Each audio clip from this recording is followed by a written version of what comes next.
हमने तय किया है कि आजाद समाज पार्टी अपने बलबूते जो उन्होंने आज तक काम किया है, उस काम के बलबूते जिसकी लड़ाई आज तक उन्होंने लड़ी है, उन माओं के, उन बहनों के विश्वास के भरोसे, उन बुजुर्गों के आशीर्वाद के भरोसे और बाबा साहब अम्बेडकर और मान्यवर काशीराम साहब की विचारधारा के भरोसे उत्तर प्रदेश में चुनाव में जाएगी। और मैं एक युवा हूं, अगर आज मैं डर जाता हूं, स्थापित नेताओं के सामने घुटने टेक देता हूं, तो मैं समझता हूं कल कोई गरीब युवा हिम्मत नहीं दिखा पाएगा, वो हौसला नहीं कर पाएगा कि वो परिवर्तन के लिए लड़े और वो तमाम तरह की ताकतों के खिलाफ खड़ा होकर अपने देश के बारे में सोचे। आज सबको सिर्फ सत्ता से मतलब है, लेकिन हमारी लड़ाई कभी सत्ता की रही नहीं। हमारी लड़ाई तो सत्ता के साथ व्यवस्था परिवर्तन की है। और आज जो गठबंधन जो सामाजिक न्याय की बात कर रहा है, वो कितना खोखला है, बिना दलितों की बात आप अच्छी तरह जानते हैं।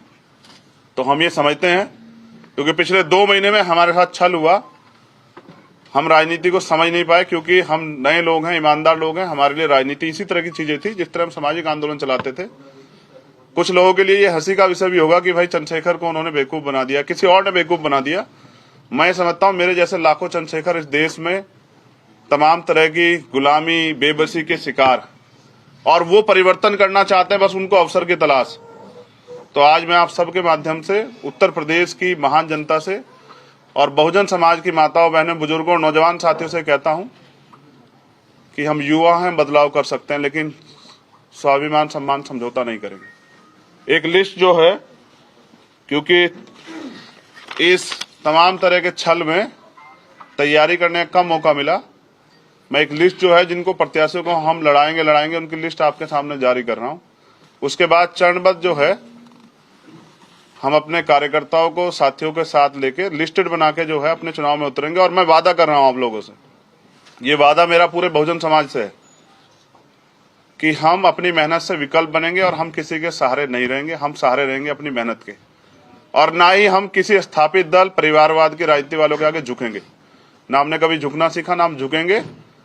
और मैंने इस बार भी मंत्री पद और विधानसभा विधायक के पद को ठोकर मारी है, क्योंकि मेरे लिए दलितों का स्वाभिमान सम्मान, जिन्होंने मुझे इतना बड़ा बनाया, उनकी उसकी रक्षा करना बहुत जरूरी है।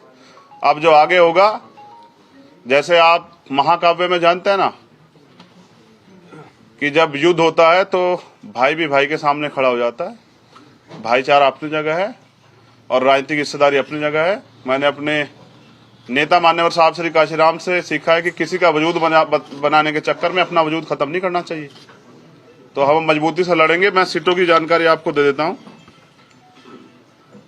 मेरे गृह जनपद से नकुड़, रामपुर मनिहारन, देवबंद, सहारनपुर देहात, गंगो, चरथावल, पुरकाजी, मुजफ्फरनगर शहर, धामपुर, नहटोर, हापुड़, नूरपुर, आगरा साउथ, नोएडा, चंदौसी, कुंदरकी, आलापुर, जखनिया, सिरातू, मलियाबाद, पलिया, मुबारकपुर, मोहम्मदाबाद, हरगांव, हस्तिनापुर, जलेसर,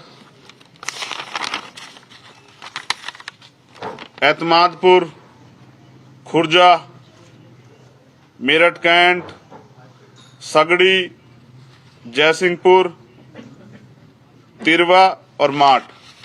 ये विधानसभा कितनी सीटें?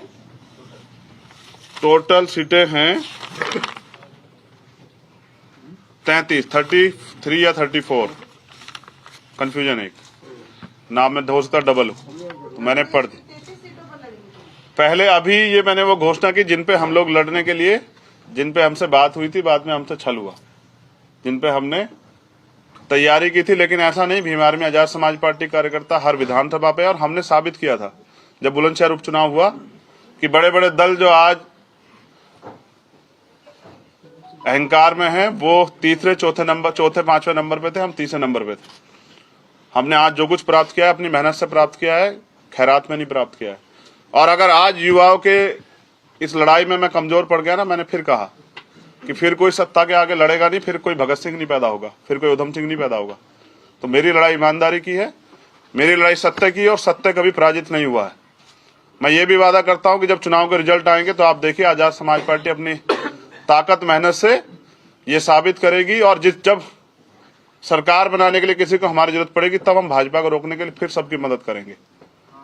लेकिन अहंकार अच्छा नहीं होता है।